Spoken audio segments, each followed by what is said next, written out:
এই জালিম সরকার আর গরিবকে বাঁচতে দেবে না।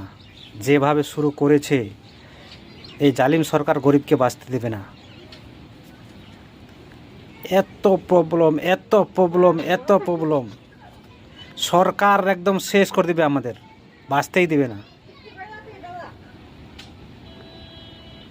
বাড়িতে যাওয়া আসা, এসআইয়ের ফর্ম হয়ে গেল, আবার খসড়া তালিকা, আবার এখন হেয়ারিংয়ের জন্য ডাকছে, সবারই নাম কেটে দিচ্ছে।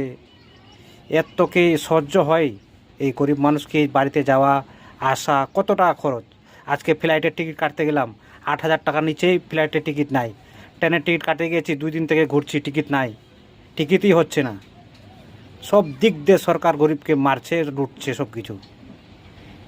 এই সরকার, আল্লাহ আল্লাহ যেন করে এই সরকারকে তাড়াতাড়ি পতন করে বাইরে ফেলে দেয় দেশের। জালিম সরকার পেরেশান হয়ে গেছে লোক, এর সরকার থেকে পেরেশান হয়ে গেছে। কত জ্বালাবে আর এই সরকার জ্বালাবে কত আর।